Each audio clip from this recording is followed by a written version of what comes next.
개혁과 부흥과 성장을 가로막고 있는 적폐가 있다라는 논란이 지난 주간, 지지난 주간 여러분 인터넷상에서 SNS상에서 가장 이슈가 되었습니다. 여러분, 이 이슈의 도화선에 불을 담긴 분은 하이패밀리라는 단체의 송기론 목사님이신데, 여러분, 이 송기론 목사님께서 지난 6월 26일 몰매 맞을 각오로 올린 글이라는 제목을 가지고 한국교회의 오적을 이야기하셨어요. 근데 문제는 이 송기론 목사님이 말씀하셨던 한국교회 오적이 일반적인 것과는 조금 핀트가 어긋나 있었다는 거예요. 송기론 목사님께서 얘기하셨던 한국 사회의 오적이 뭘까요? 여러분, 송기론 목사님은 첫 번째, 여러분, 감정을 흥분시키는 드럼, 이게 이제 문제다. 그러니까 교회 안에 예배 가운데 드럼이 사용되어지는 것이 문제다라고 이야기를 했어요. 이게 뭐가 문제인지 아세요? 왜 드럼이 문제일까? 드럼의 문제는 솔직히 말씀하면 조금 지났고요. 한 10여 년 전부터는 드럼을 지나서 일렉 기타, 이게 이제 조금 문제가 돼요. 이게 뭐가 문제인지 아세요? 예배 가운데 성도들의 감정을 고양시키기 위해서 EDM이라든지 드럼, 타악기를 사용하는 거예요. 그러니까 예배가 영적으로 여러분 이렇게 진중하게 나가야지 되는데, 감정적인 동요를 일으키기 위한 수단과 도구들이 예배 문화 가운데 들어왔다는 거예요.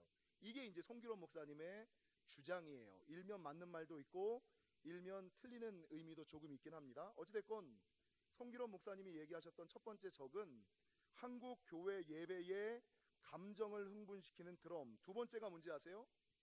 이 우리 교회도 조금 찔리기는 한데, 십자가를 가리는 대형 스크린. 십자가를 가리는 대형 스크린. 그래도 저희 교회는 여러분 이게 올라갔다 내려갔다 하잖아요.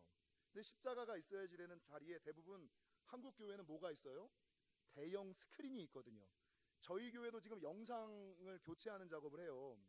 근데 영상 교체하는 작업에 보시면 지금 TV는 좀 선명해요. TV들을 보시면 저렇게 선명했나? 라고 생각한 만큼 TV는 선명한데 이 영사막은 선명하지가 않아요. 왜 그러냐면 요건 아직 작업이 안 됐어요. 돌아오는 주간에 요 작업을 할 건데, 요걸 선명하게 하는 방법이 있어요. 그게 뭔지 아세요? TV를 달면 돼요. 한 150인치 LED TV를 달거나 영상막을 달면 정말 선명하게 달 수가 있어요. 저 내려오는 전동 스크린 자리에다가 여러분 LED 스크린을 달면 너무 선명하게 나와요. 뭐 이 양쪽에다가도 달자라는 얘기가 있었고 정면에다도 달자라는 얘기가 있었는데, 근데 저는 십자가가 있는 자리에 영사막이 달리면 안 된다. 조금 우리가 뿌옇게 보더라도, 그래서 여러분 십자가를 치우지 않고 선명하게 볼 수 있는 방법을 생각하다가 스크린은 좀 그렇고 요걸 어떻게 개선할 수 있는 방법을 하자 이래가지고 교회가 한 돈 1,000만 원 넘게 들여가면서 지금 공사 중에 있어요. 다음 주에 오면 요게 좀 선명해지지 않았을까 기대를 좀 하세요. 근데 선명해지면 별로 안 좋아. 제 얼굴이 너무 그대로 드러나서. 어찌됐건 송기론 목사님이 얘기하시는 한국교회의 두 번째 오적은 뭐냐? 십자가를 가리는 대형 스크린. 이게 오적의 두 번째다. 세 번째가 뭔지 아세요? 주여 삼창이다. 주여 삼창이다. 네 번째가 뭔지 아세요? 저도 좀 찔리는데, 단체 급식하듯 나누어지는 성찬. 그러니까 여러분, 성찬이라는 것은 진중하게 하나님의 뜻과 의미, 그리스도의 죽으심과 그 죽으심의 의미를 묵상하면서 아주 천천히 진중하게 깊이 있게 진행돼야 되거든요. 근데 예배 시간 안에 성찬을 끝마치려고 하다 보니까 이게 그냥 받아 마시는, 그냥 아주 일상적인 이 예식으로, 프로그램으로 이게 전락해 버린 거예요. 그래서 여러분, 단체 급식처럼 나누어지는 성찬이 한국교회의 네 번째 적이다. 마지막 다섯 번째가 뭔지 아세요? 여러분, 젊은이의 코드에 맞추겠다고 입는 목회자들의 목회자들의 싸구려 복식. 그러니까 여러분, 젊은 세대의 감각에 맞춰야지 된다고 요즘에 목사들이 청바지를 입고 여러분 티셔츠를 입고, 미국 사회에서는요 젊은이들의 감각에 맞추어야 된다는 생각으로 교회에서 예배를 드리지 않고 소극장에서 예배를 드려요. 소극장에서 콘서트 하듯이 예배를 드려요. 제가 가서 깜짝 놀란 게, 여러분, 설교자가 설교하러 나왔는데 청바지에 나이키 운동화 신고 면티 입고 나와서 설교하더라고요. 이 주머니에 손 이렇게 딱 꽂고 한 손에 마이크 이렇게 들고 이렇게 이 다리를 이렇게 꼬고 앉아 설교를 하더라고요. 근데 그 말씀을 성도들은 또 다리를 꼬고 앉아서 듣고 있는 거예요. 여러분, 뉴욕에 가서 예배를 드리니까 뉴욕의 이제 뉴욕 힐송 처치 예배 인도자 같은 경우는 제가 잠깐 말씀드렸습니다만 머리가 모이칸 스타일, 젊은이들의 문화를 알아야지 된다는 이유로 온 몸에 금붙이, 그리고 더 나아가서 온 몸에 문신, 더 나아가서 온 몸에 피어싱. 이게 뭡니까? 젊은이들의 코드를 맞춰야지 된다고 목회자들이 젊은이들 속으로 들어가야지 되는 거예요. 근데 여러분, 이게 약점이 뭐예요? 마약의 위험성을 알기 위해서 마약 직접 해볼 필요 있어요? 담배 피는 사람을 구원해야지 된다고 목회자가 담배 피워도 돼요? 이게 어불성설이거든요. 근데 한국 교회, 미국 교회, 유럽 교회는 조금 안 그런데 한국 교회는 다 미국 교회를 쫓아가거든요. 미국 교회가 이미 그렇게 예배를 드리고 있어요. 그 모습을 보고 한국 교회의 젊은이 사역을 하시는 몇몇 사람들, 그리고 젊은 현대적인 목회를 하는 사람들이 여전히 청바지를 입고 나이키 운동화를 신고, 여러분 여기에 이제 뭐 이렇게 말 그림 있는 티셔츠를 입고, 여러분 마이크 하나 들고, 이 마이크도 안 들어요. 헤드셋 끼고 와가지고 기타 들고 찬양하는 사람들이 너무나 많이 있다. 이게 이제 하이패밀리 송기론 목사님이 말씀하시는 오적이다. 한국 교회의 부흥을 가로막는 5가지 적이다. 이렇게 얘기를 해요. 근데 엄밀하게 말하면 이 송기론 목사님의 오적은 한국 교회의 표면적인 모습들에 대해서는 지적을 했는데 실제적인 오적에 대해서는 지적을 하지 못했어요. 아이러니한 것은 이 송기론 목사님이 어떤 분이냐면 화장하는 분이거든요. 그러니까 성도들에게 TV에 이쁘게 나와야지 된다고 항상 화장을 하고, 제가 이 송기론 목사님과 한번 대화를 한 적이 있는데 이 기름종이를 가져다가 계속 이렇게 찍으시더라고. 그러니까 화장하고 나서 땀이 나니까 기름종이를 계속 닦으시더라고요. 아니, 화장하면서 강단에 올라가시는. 그러니까 여러분, 이제 앞으로 저희 교회도 영상 설교를 하게 되면 저도 화장을 좀 해야지 돼요. 제 전속 이제 메이크업 누구 하나 메이크업 잘하시는 분 해야 될지도 몰라. 근데 그런 분이 이렇게 얘기를 하니까 이제 반발들이 좀 많이 있었어요. 그러니까 종교개혁의 오적, 표면적인 오적일 수는 있지만 실제적인 오적은 아니다. 그러면서 여기저기서 실제적인 한국교회의 오적을 지적하는 목소리가 많이 나왔어요. 여러분, 고신대학교, 고려신학대학원 박영돈 조직신학 교수는 실제적인 한국교회 오적을 5가지로 또 얘기했는데, 첫 번째는 교회 지도자들과 교인들의 부패. 교회 지도자들도 부패하고 교인들도 타락했다는 거예요. 이게 첫 번째고, 두 번째가 뭐냐? 복음의 변질이다. 여러분, 복음이 뭐예요? 주님께서 이 땅에 오셔서 우리를 대신하여 십자가에 달려 돌아가셨고 그분을 믿기만 하면 구원받을 수 있다라는 이 기쁜 소식 아니에요? 여러분, 이 복음이 무엇으로 변질됐어요? 예수 믿으면 복 받습니다. 물질의 축복 받습니다. 병이 낫습니다. 기복적으로 변한 거, 이 복음의 변질. 이게 두 번째 오적이다. 세 번째 한국교회의 오적이 뭐예요? 양적 성장이다. 그러니까 여러분, 교회 성장주의를 이야기하면서 교회를 무조건 키우는 거, 건물을 많이 짓는 거. 네 번째가 뭐냐? 이거 마찬가지네요. 네 번째가 우상 숭배의 전당으로서의 성전 건축. 그러니까 성전을 끊임없이 건축하는 거예요. 여러분, 한국 교회의 큰 교회 성전 하나의 가격이 얼마인지 아세요? 직영으로 지어서 3,500억이에요. 직영으로 지어서 3,500억.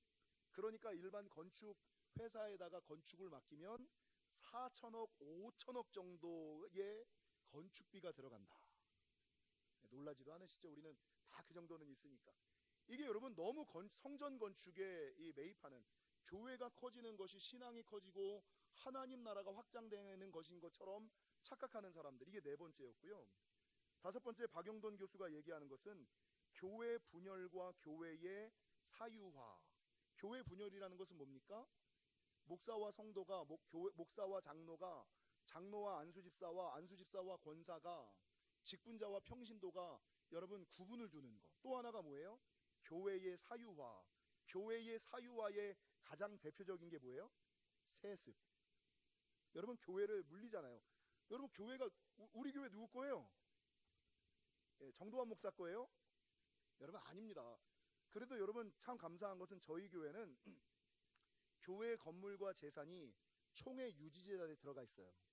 근데 그러니까 그 재단을 하나 만들어서 그 재단에 다 집어넣어 가지고 교회 건물은 총회 유지 재단에 들어가 있고, 더드림 센터 같은 경우에는 교회 법인을 만들어서 법인 이름으로 들어가 있어요. 그러니까 여러분, 목사가 교회의 자금을 맘대로 할 수도 없고 장로님도 교회의 물질에 손을 댈 수도 없어요. 그래서 여러분, 목사가 재정을 쓸 때 저는 제 마음대로 쓸까요? 여러분, 저도 지출결의서를 써요. 항상 컴퓨터에 증거 자료를 남겨놓고 써요. 저는 거의 법인 카드만 써요. 왜? 증거를 남기기 위해서. 그럼 우리 재정 장로님은 재정을 마음대로 쓰실까요? 아니요. 담임 목사의 사인이 없으면 재정 지출이 되지 않아요. 목사는 재정부에, 재정부는 담임 목사의 허락이 없으면 재정을 마음껏 운영할 수 없는 시스템. 근데 여러분, 한국 교회는 아직까지 교회가 개인의 이름, 장로의 이름으로 되어 있는, 얼마 전에 제가 내려갔는데요. 장로님 한 분이 이 교회를 끌고 가려고, 지금 필리핀의 가장 큰 문제가 뭔지 아세요? 한국 선교사님들이 그렇게 피땀을 흘려서 20년 동안 교회를 세워놓으니까 이 목사님 정부에다가 경찰서에다 찔러가지고 비자 문제로 쫓아내고 나서 그 교회를 자기가 인마이 포켓하는 필리핀의 변질된 목회자들이 되게 많거든요. 근데 그 문제뿐만 아니라 한국 교회에서도 얼마 전에 제가 요 충남에 있는 어느 교회 얘기를 들었는데, 장로님께서 교회를 자기가 가지려고 목사를 누명을 씌워서 쫓아내버린 거예요. 그리고 나서 이거를 이제 알게 모르게 하는데, 여러분, 아무도 그 사람에게 말할 수 있는 사람이 없어요. 여러분, 교회의 사유화의 가장 대표적인 게 뭐예요? 세습. 그러니까 한국 교회에 어떠한 명분을 내세운다 손 치더라도 이제 물론 예외 규정은 꼭 있어요. 우리 일부 시간이니까. 여러분, 한국 교회에 지금 가장 많이 문제가 되는 게 세습의 문제가 이제 문제가 돼요. 그리고 이제 65세에 은퇴하는 것이 되게 건강하고 바른 목사님이다. 그리고 70세까지 목회하는 분들은 아주 그냥 자기 자리를 지키려고 하는 수구적이고 권위적인 사람이다라는 인식이 있어요. 근데 여러분, 이게 되게 단시한적이고 되게 되게 근시한적인 인식이라는 게, 여러분, 일본 선교를 갔다 오신 분들은 아시겠습니다만 일본 교회의 담임 목사님들은 다 70세가 넘었어요. 그래서 제가 한국 교회의 관점에서 왜 은퇴를 안 하십니까? 목사님도 이 교회에서 가지고 있는 기득권을 놓기 싫어서 은퇴 안 하시는 거예요? 이런 의도로 물었더니 그 목사님이 뭐라 그래요? 은퇴하고 싶은데 교회를 감당할 목회자가 없어요. 내가 은퇴를 하면 교회를 감당할 수 있는 목회자가 아무도 없어요. 나도 빨리 은퇴하고 싶은데 다음 목회자가 생길 때까지 어쩔 수 없이 제가 담임하고 있어요. 이게 여러분 일본 사회예요. 근데 일본 사회가 우리나라보다 한 20년에서 30년 앞서거든요. 그러면 한국 사회는 지금 65세에 은퇴하는 분들이 되게 개혁적이고 참신하다라고 이야기할지 모르지만 30년 후에는요, 목회자 수급 문제가 없어가지고 수급이 안 돼서 난리 날 거예요.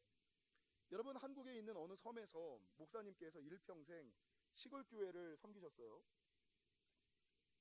일평생 시골교회를 섬기시다가 은퇴를 하셨어요.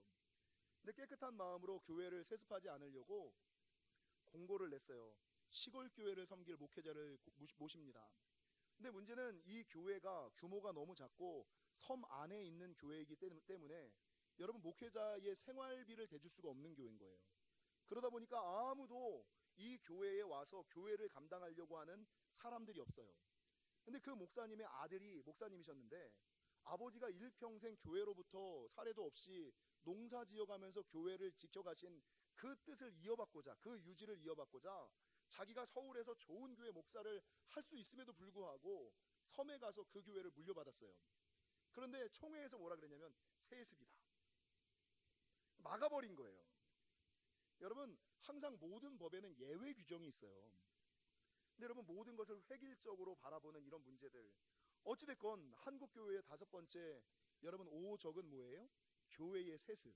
그러니까 특별한 경우 예외의 규정을 성도들과 목회자가 하나님이 이해할 수 있는 선을 넘어선 세습은 무조건 잘못이에요.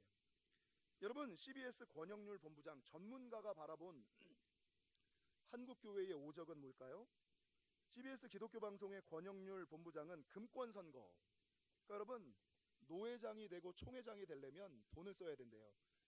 국회의원 되려면 뭐 몇십억을 써야 된다며요. 마찬가지로 총회장이 되려면 우리 기장교단은 조금 덜 해요. 근데 다른 교단은 총회장이 되려면 한 5억에서 10억 정도가 있어야지. 참 이게 저는 여러분 총회장 안 하려고요. 저는 이제 정치랑 관계없는 삶을 살아가려고. 올해는 어쩔 수 없이 이제 맡겨주셔서 노예 일을 감당하긴 하지만, 어찌됐건 한국 교회 안에 있는 금권 선거.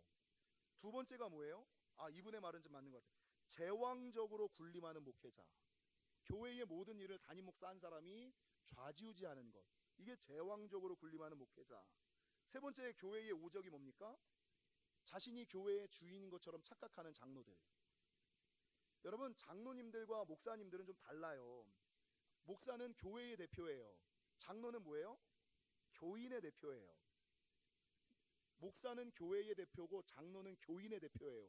근데 교인 전체의 대표가 아니에요. 여러분, 목사는 하나지만 장로님들은 여러분이죠. 교단마다 다르지만 장로님은 40명 정도, 교인 40명의 대표 정도가 돼요. 많아도 100명의 대표 이상이 안 돼요. 여러분, 목회자는 가르치는 자죠. 그러면 여러분, 장로는 뭐 하는 자일까요?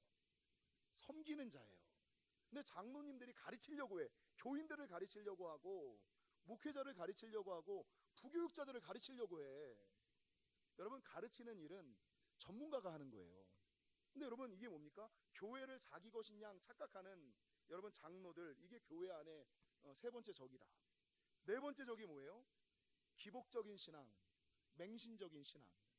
무조건 복을 중심으로, 무조건 맹목적으로 믿는, 무조건 믿어야지 된다라고 이야기하는. 다섯 번째가 뭐예요? 성전 건축지상주의.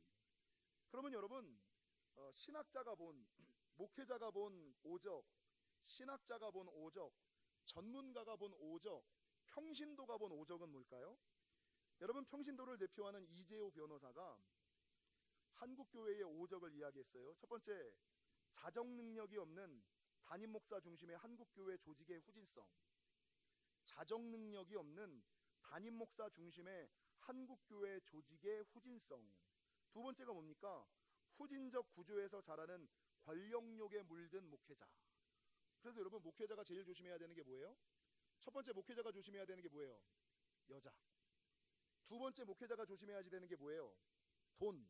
세 번째, 목회자가 조심해야 되는 게 뭐예요? 명예. 네 번째, 목회자가 조심해야 되는 게 뭐예요? 권력욕. 요 네 가지는 일평생 목회자가 조심해야지 되는, 요 네 가지는 여러분, 걸려 넘어지면 회복하기가 어려운, 여러분, 가장 중요한 네 가지. 근데 여러분, 이 평신도가 보는 한국교회의 문제는 그 권력욕에 물든, 돈에 물든, 명예욕에 물든 목회자. 세 번째가 뭔지 아세요? 이 목회자를 키우는 성도들의 우매함. 그러니까 목회자가 마음대로 해도 그냥 여러분, 설교자가 아무 말을 해도 무조건 아멘하는 사람들 있잖아요. 그러면 여러분, 설교자가 어떤 인식을 갖는지 아세요? 이 사람들은 아무 말을 해도 다 듣는구나. 내가 맘대로 해도 되는구나. 난 설교 준비 안 해도 되는구나. 나는 기도 안 하고 강단에 서도 되는구나. 이런 착각을 하게 돼요. 여러분, 교회 안에서 여러분이 선거를 할 때 기도하지 않는 성도를 뽑고 예배드리지 않는 성도를 안수집사로, 권사로 세우면 사람들의 인식이 어때요? 예배 안 드려도 안수집사 될 수 있구나. 기도 안 해도 권사할 수 있구나. 교회의 재정으로 도움을 주지 않아도, 11조 하지 않아도, 예물을 드리지 않아도 내가 교회의 지도자가 될 수 있구나 라는 착각을 갖게 만들어요. 이게 뭡니까? 이게 다 누구 잘못이에요? 뽑힌 사람 잘못이에요? 뽑아준 사람 잘못이에요? 뽑아준 사람 잘못이죠. 이 뽑아준 사람들의 우매함, 이게 교회의 오적 중 세 번째다. 네 번째가 뭐냐? 창조과학으로 대표되는 교회 안에 팽배한 반지성주의. 그러니까 여러분, 주님께서 우리 인간에게 주신 것은 세 가지예요. 지, 정, 의. 지식, 머리를 쓰라 그랬고요. 정, 감정적으로 하라 그랬고요. 의, 의지적으로 하라 그랬어요. 근데 한국교회 성도들은 이 머리 쓰는 걸 너무 싫어해. 우리 영지교회는 그러지 않습니다만, 성경을 안 읽는 것뿐만 아니에요. 무조건 듣기만 하려고 그래. 기도만 하려고 그래. 찬양만 하려고 그래. 그러니까 성경을 읽으려고 하지 않고, 성경을 읽지 않으니까 여러분, 경건서적 한 권 읽지 않고. 제가 깜짝 놀랐던 것은, 여러분, 제가 얼마 전에 목회자들에게, 부교육자들에게, 전에 있던 교회에 너 주석 있냐? 그랬더니 전임 전도사가 주석이 없대요. 아니, 그럼 어떻게 설교를 해?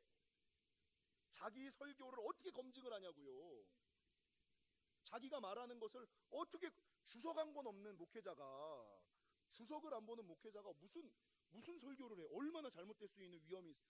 책을 읽지 않는 목회자들이, 신문을 읽지 않는 목회자들이 무슨 강단에서 세상을 이야기하고 말씀을 이야기할 수가 있어요. 여러분, 요즘에 목회자들의 수준이 뭐예요? 뭐 성도들의 우매함뿐만 아니라 목회자들도 책도 읽지 않고 신문도 읽지 않고 성경도 읽지 않고서 이 강단에 서가지고 마치 자기가 거룩한 하나님의 사람인 양, 아는 양, 많이 가진 양 쉰소리들 하고 있는 거예요. 근데 그거를 들으면 또 성도들은 아멘 아멘, 그냥 유머 조금 하고 웃긴 말 하면, 그냥 깊은 얘기하면 다들 졸고 자고, 웃긴 이야기하고 재밌는 얘기하면 아멘 아멘, 아이 우리 목사님 설교 정말 잘하셔. 이게 무슨 설교를 잘하는 거예요? 이게 뭐예요? 성도와 목회자들의 우매함. 이게 여러분 오적이다. 마지막 다섯 번째, 평신도가 이야기하는 오적은 뭡니까? 내부의 결속을 다지기 위해 사용되는 차별과 혐오. 이게 무슨 말이에요? 여러분, 자기의 이익을 지키기 위해서 교회 안에 차별이 존재한다는 거예요. 그러니까 여러분 뭐예요? 우리 그룹 안에 안 들어오면 너는 안 돼. 나와 친하지 않으면 너는 우리 교회에서 못해. 이런 것들 있죠? 여러분, 이건 교회 내부 안에서 권사는 권사끼리, 안수집사는 안수집사끼리, 장로는 장로끼리, 목사는 목사끼리, 목사와 장로를 나누고 장로와 권사를 나누고 권사와 안수집사를 나누고 안수집사회와 권사회가 권력화되는, 여러분 이 모든 게 교회 안에 있는 차별 아니에요? 여러분, 교회 밖의 차별은 뭐예요? 교회가 세상을 향하여 차별하는 거, 믿는 사람과 믿지 않는 사람들을 차별하는 거. 여러분, 이게 교회 안에 있는 한국교회 개신교를 망가뜨리는 오적이다 라고 이야기를 했다라는 것이죠. 여러분은 종교개혁 500주년을 기념하는 이 시기에 교회 안의 오적은 무엇이라고? 아니, 조금 더 깊이 생각해서 영지교회의 부흥과 성장을 가로막는 오적은 누굴까요? 1번 담임 목사, 2번 장로, 3번 권사. 뭐예요? 1번이 제가 나오면 안 되는데. 구역에서 한번 해보세요. 구역 예배할 때 영지교회의 부흥을 가로막는 오적은 누구인가? 적폐. 요즘에 이제 적폐라는 단어를 많이 쓰죠. 적폐 척결 대상은 누구인가? 뭐 이게 시스템일 수도 있고, 조직일 수도 있고, 사람일 수도 있고, 어떤 일일 수도 있고. 우리 교회는 너무 전통적이야. 우리 교회는 목사님이 문제야. 우리 교회는 장로님이 문제야. 우리 교회는 그 권사님이 문제야. 우리 교회는 구역장이 문제야. 말 못할 수도 있어요. 여러분, 우리 교회의 부흥과 성장, 건강함을 가로막는 적폐와 오적은 무엇일까? 잘못된 교회 안에 관습과 분위기가 있을 수가 있어요. 여러분, 그것들을 한번 고민해 보시기를. 아무도 아멘을 안 하시네. 구역 예배 때 구역장님들 해보세요. 구역장님들 해보세요. 그래서 그거 적어서 저한테 좀 내주세요. 전도사님, 신방전도사님, 모든 구역한테 다 받으세요. 우리 교회 부흥을 가로막는 오적, 적폐 척결 대상. 사람만을 얘기하는 게 아니에요. 우리 교회에는 이게 너무 시스템이 없습니다. 뭐가 문제입니다. 이렇게 시스템과 환경과 여건이 있잖아요. 뭐가 잘못됐습니다. 뭐가 부족합니다. 이걸 비판하기 위한 게 아니에요. 비평하기 위한 거예요. 여러분, 그 외부로 가지지 않고 저만 볼 거예요. 장로님들에게도 노출하지 않고 저만 딱 볼 테니까 여러분, 구역에서 나뉘어진 것들을 쓰셔가지고 저에게 좀 내주세요. 어찌됐건 여러분, 종교개혁 500주년을 기념하며 마틴 루터가 종교개혁의 시발자라고 얘기하는 마틴 루터의 두 가지 신학과 세 가지 슬로건이 있었죠. 여러분, 마틴 루터의 두 가지 신학의 첫 번째가 이신칭의였고, 두 번째가 무엇이었냐면 만인사제설, 만인사제론이었어요. 근데 문제는요, 앞에서 들으신 것처럼 이 사람이든 저 사람이든 신학자든 목회자든 전문가든 평신도든 한국 교회의 오적화 적폐의 주체로 지목하는 것이 누구예요? 목회자와 평신도 아니에요. 여러분, 그 옛날 아론과 이스라엘 백성들이 야합하여 금송아지를 만들어서 하나님께 여러분 대적했던 것처럼 한국 교회가 변질되어 간 것은 목회자만의 문제도 아니고 성도들만의 문제도 아니고 성도들과 목회자가 야합했던, 그러니까 이걸 한마디로 뭐의 문제예요? 사람의 문제 아니에요. 여러분, 하나님이 잘못된 게 아니에요. 교회가 타락한 것이 아니에요. 하나님을 섬기는 사람이, 교회를 이끌어가는 사람이 잘못된 거예요. 사람의 문제라는 것이죠. 교회의 문제는 사람의 문제라는 것이죠. 그래서 여러분, 이런 교회의 문제, 사람의 문제를 해결하기 위해서 나타난 신학 운동과 사조가 하나 있어요. 그게 뭔지 아세요? 평신도 신학 운동. 그러니까 여러분, 지금까지 한국 교회는 다 목회자 중심으로 이끌어졌잖아요. 그러니까 더 이상 교회 안에서 목회자 중심적으로 차별적으로 여러분 되어지던 이 목회자 중심주의를 평신도들이 지금 깨어서 평신도들이 지금 바로 알아서 교회를 이끌어가는 주체로 우뚝 서자. 그래서 여러분 1958년 핸드릭 크레머를 시작으로 평신도 신학이 세계 가운데 퍼졌어요. 세계적으로 가장 많이 평신도 신학을 주창했던 목사님은 존 스토트 목사님. 한국 교회 안에서 이 평신도 신학을 가장 많이 내세웠던 분은 건강한 목사님 중에 한 분이셨던 오카는 목사님, 사랑의 교회 오카는 목사님, 평신도를 깨운다라는 책을 쓰셨고, 존 스토트 목사님께서는 목회자와 평신도라는 책을 쓰시면서 평신도 신학이 일어나야지 된다라고 이야기를 했어요. 여러분, 문제는요, 이 평신도 신학을 주창했던 사람들의 의도는, 원래 의도는 교회 안에서 교회의 일을 소수의 목회자들만이 감당하고 독점하는 것을 막고, 평신도들도 교회 안에서 주체적으로 하나님의 일을 감당하는 사람이 되자, 이게 원 의도였어요. 의도는 좋고 목적은 참 좋았어요. 그런데 문제는요, 한 가지 약점이 있었어요. 여러분, 그들이 주창하는 신학의 그 타이틀이 뭐예요? 평신도 신학이라는 거죠. 그러면 평신도 신학이 있다면 무슨 신학이 있다는 얘기예요? 반대로 목회자 신학이 있다는 얘기죠.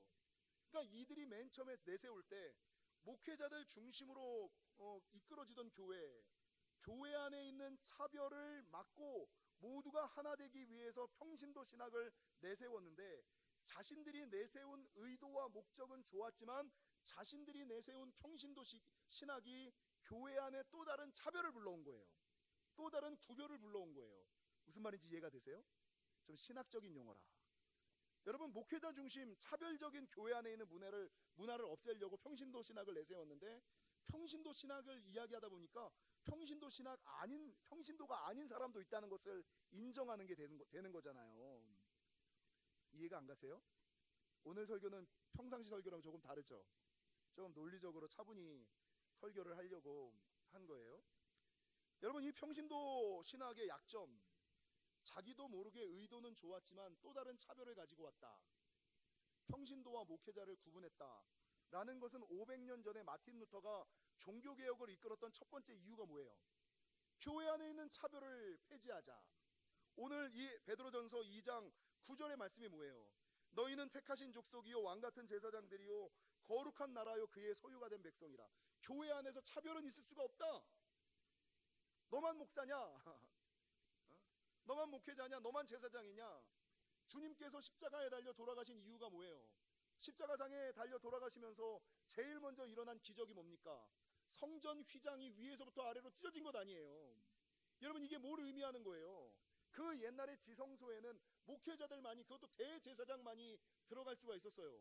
근데 예수님께서 십자가에 달려 돌아가심으로 말미암아 그 지성소에 들어갈 수 있는 길이 모든 믿는 자들에게 열렸다는 거예요.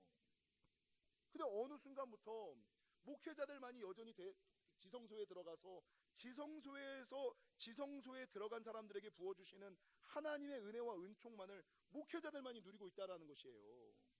이게 여러분 마틴 루터가 종교개혁을 일으켰던 가장 제일 중요한 이유와 목적이었다고요.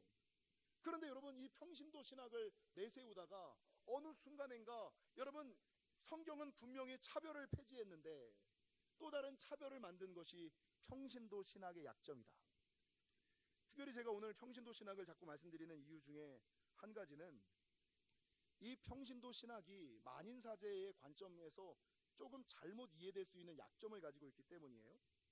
여러분, 평신도 신학을 주창하는 사람들이 이 평신도 신학이 이야기하는 본래의 의도와 목적에 합당하게 그것을 사용하면 좋은데, 이 평신도 신학을 이야기하는 목회자들과 신학자들과 평신도들의 이 평신도 신학을 이용하는 이유는 뭐냐? 교회 안에서 권력 투쟁의 도구로, 목회자를 끌어내리기 위한 도구로, 너만 목사냐? 너만 기름 부음 받은 자냐? 나도 기름 부음 받은 자다. 이래가지고요, 장로랑 목사랑 똑같이 보는 거예요. 그래서 지금 한국 교회 안에 그 노회장의 자리를, 여러분 노회장이라는 자리는 노회를 대표하는 자리예요. 노회를 대표하는 자리고, 그러니까 어느 정도 카톨릭에서 보는 추기경 정도의 자리가 노회장의 자리거든요. 목사를 안수할 수 있는 자리, 목사들을 관리하고 지도할 수 있는 자리, 안수권이 있는 자리, 이게 목사 노회장이거든요. 근데 여러분 축도할 수 있는 자리, 어느 교회를 가든. 근데 지금 한국 교회의 노회들의 장로들이 노회장을 해요. 그럼 장로들이 목사 안수를 줘요. 장로들이 축도를 해야지 돼요. 이게 가능해요? 이게 다 어디서 온 거예요? 장로님들이 맨날 하는 말이 뭐예요? 너만 기름 부음 받은 자냐? 성경에 목사와 장로의 구분이 어딨냐? 똑같은 목사였지. 그러면서 여러분 목사를 똑같이 보거나 발 아래로 보는 거예요. 한국 교회에 망가진 모든 이유가 다 뭐예요? 그렇게 목회자들과 장로들이 올라가고 목회자의 권위를 내려고 자기가 올라가기 위한 권력 투쟁의 도구로 뭐를 사용했어요? 평신도 신학을 사용했다고요. 근데 여러분 기억하셔야지 되는 것은요, 이 평신도 신학의 약점이 두 가지가 있는데, 첫 번째 약점은 뭐냐? 하나님께서 세우신 직제 영적인 질서를 무너뜨린다는 거예요. 앞서 말씀드린 것처럼 여러분 교회 안에는 직급은 있지 않아요. 직급은 있지 않아요. 여러분 차별은 존재하면 안 돼요. 근데 뭐는 있어요? 구별은 있어요. 차별은 존재하면 안 되지만 구분은 존재해야 돼요. 목회자는 가르치는 자, 장로는 섬기는 자, 이끄는 자, 본이 되는 자. 여러분 권사는 기도하는 자, 권면하는 자, 안수집사는 실제적으로 하나님의 일들을 감당하는 자. 여러분 우리 우이문 목사님이 제일 많이 하셨던 말씀이 뭐예요? 제일 힘든 게 뭐예요? 자기 직분을 감당하는 것도 제일 어려운데 자기 직분을 넘어서는 게 제일 위험하다. 절제하는 게 제일 위험하다. 우 목사님 평생 하신 말씀이 그거 아니에요? 이름값, 나이값, 자리값 하는 것도 중요하다. 근데 이름값만 해야지. 나이값, 장로면 장로만큼만 해야지. 권사면 권사만큼만 해야지. 권사가 장로처럼, 안수집사가 권사처럼, 안수집사가 장로처럼, 여러분 그런 걸로 하려고 그러는 거예요. 이게 뭐예요? 하나님이 세우셨던 영적인 질서, 이걸 뭐라 그래요? 직제를 무너뜨리는 거예요. 이게 평신도 신학의 약점이에요. 두 번째 평신도 신학의 약점은 뭔지 아세요? 여러분 요즘에 이제 그 정치, 경제, 사회, 교육, 복지에서 많이 나오는 단어가 평준이에요. 평준화. 평등을, 인권과 평등을 이야기하면서 평준화되어야지 된다. 교육이 평준화되어야지 된다. 그래서 지금 그 예전에는 다 성적 공부 열심히 해갖고 학교를 갔는데 지금은 모든 학교가 다 평준화됐잖아요. 복지가 평준화되어야지 된다. 교육이 평준화되고 경제가 평준화되고 여러분 나머지 모든 것들이 평준화되어야지 된다라는 것이 여러분 이게 이 평등을 이야기하는 평준화의 의도예요. 그런데 문제는 뭔지 아세요? 여러분 성경은 평준화를 이야기하기는 해요. 평등을 이야기해요. 교회의 정신, 성경의 정신은 평등이에요. 근데 세상에서 이야기하는 평등은 어떤 평등이냐? 하향 평준화예요. 근데 성경에서 원하는 평등은 뭔지 아세요? 상향 평준화예요. 여러분 오늘 제가 왜 평신도 신학과 만인사제를 연결해서 설교를 하느냐? 성경에서는 우리가 왕 같은 제사장이 되라 그랬지 평신도가 되라 그러지 않았어요. 여러분 목회자가 성도와 똑같아지는 것이 아니라 성도가 목회자와 똑같아져야 되는 거예요. 무슨 말인지 이해가 되세요? 목회자가 성도와 목사가 장로와 똑같아지고 목사가 권사와 똑같아지고 목사가 안수집사와 목사가 성도와 똑같아지라는 게 아니라 성도가 안수집사와 똑같아지고 성도가 권사와 똑같아지고 권사가 장로와 똑같아지고 여러분 장로가 목사와 똑같아져. 하향 평준화를 이야기하는 것이 아니라 상향 평준화를 이야기한다고요. 근데 세상은 어때요? 하향 평준화거든요. 근데 세상의 흐름, 교육의 평준화, 경제의 평준화, 복지의 평준화를 따라가면서 이 영적인 세계에서도 하나님이 세우셨던 영적인 질서를 무시하며 상향 평준화가 아닌 왕 같은 제사장이 되라는 주님의 명령은 기억하지 않고 여러분 우리가 지성소에 들어갈 수 있는 대제사장 목사와 같은 장로와 같은 신앙과 믿음의 사람이 되어야 되는데, 목사를 끌어내려서 평신도와 같이, 여러분 장로를 끌어내려서 안수집사와 같이 놀려고 그러는 거야. 이게 지금 한국 교회가 평신도 신학을 가지고 잘못 사용하고 있는 가장 대표적인 오류와 약점이에요. 여러분, 내가 목사와 똑같아지려면 목사처럼 하시면 돼요. 새벽 좀 나오시고 성경 좀 읽으시고 기도 좀 하시고 헌금 좀 하시고 헌신 좀 하시고 충성 좀 하시고 선교 좀 하시고, 그리고 나서 목사랑 똑같아져야죠. 그게 성경의 기준이에요. 목사처럼 새벽도 안 하고 기도도 안 하고 성경도 안 읽고 안 하면서 너나 내나, 이건 하향평준화죠. 여러분, 장로님이랑 똑같이 놀려면 우리 교회 장로님들처럼만 하세요. 그러면 장로 다 될 수 있어요. 아니, 장로님들처럼 하지도 않으면서 장로랑 똑같이 놀라 그래. 여러분, 장로의 직분은 기름 부음 받은 자예요. 하나님께서 특별히 구별하여 사용하신 자예요. 여러분, 급이 달라요. 이게 차별이 아니라 구분이 있어야지 돼요. 하나님께서 세우신 구분이 있다, 기능적인 구분이 있다는 거예요. 이게 여러분, 담임 목사나 부교육자나 어떻게 같아요? 어떻게 같아?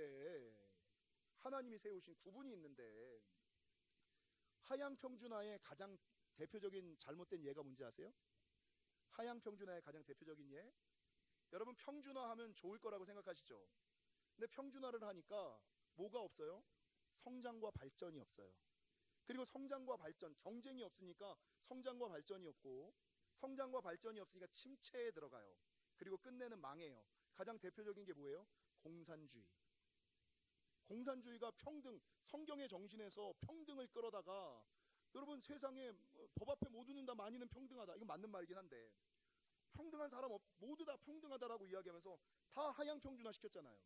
근데 지금 남아있는 나라가 어디 있어요? 다 망했지. 하나 안 망했지. 북한 하나. 저것도 망할 거예요. 다 하향평준화. 그리고 평등을 이야기하는 사람 중에, 평등을 이야기하면 김정은이도 자기도 서민들처럼 살아야지. 여러분, 한국교회 오적 중에 한 가지가 뭔지 아세요? 잘못된 평등, 여러분 영적인 하향평준화예요. 성경은 하향평준화를 이야기하지 아니하고 상향평준화, 목회자와 대제사장을 끌어내려서 평신도와 같이 미국 가니까요. 참, 미국 가니까 평신도가 목사님한테 김 목사, 김 목사 운전 좀 해줘. 여러분, 김 목사 이러면서 영적인 훈육과 양육과 영적인 교훈을 받을 수가 있을 거라고 생각을 하세요? 여러분, 목사가 높다는 게 아니에요. 기능적인 구분이 있다는 거예요. 그거를 구분하셔야지 돼요. 사랑하는 성도 여러분, 한국교회 종교개혁 500주년을 기념하는 이때에 한국교회가 잘못 가는 것 가운데 하나, 만인사제와 관련돼서 잘못 가는 오적 가운데 가장 큰 적은 잘못된 평신도 신학이에요. 제가 볼 땐 그래요. 만인사제와 관련돼서 여러분, 하향평준화하지 마시고, 여러분 대제사장의 합당한 예복을 입어야 지성소에 들어가 지성소의 축복을 누릴 수 있고, 여러분 그곳에 합당한 예복을 입지 않고 들어갔다가는 죽어 나와요. 여러분, 목사가 대제사장 지성소에 들어간다고 예복 입었는데 너는 왜 나랑 다른 옷 입어? 그 옷을 벗기면 아무도 지성소에 못 들어가는 거예요. 너도 못 들어가고 나도 못 들어가고, 공산주의 망한 것처럼 다 망하는 거예요. 교회 무너지고 직제 무너지고 하나님 나라 무너지고. 여러분, 이 만인사제는 하나님 앞에 모두가 다 평등하다. 그러나 영적인 질서와 구분은 있다. 하향평준화가 아닌 상향평준화를 우리에게 요구하심을 기억하시고, 여러분 이 본문, 그의 소유가 된 백성이 되지 마시고 거룩한 제사장이 되시기를, 지성소까지 들어가시는 대제사장의 반열에 들어가시기를 주님의 이름으로 간절히 축원합니다. 기도하시겠습니다.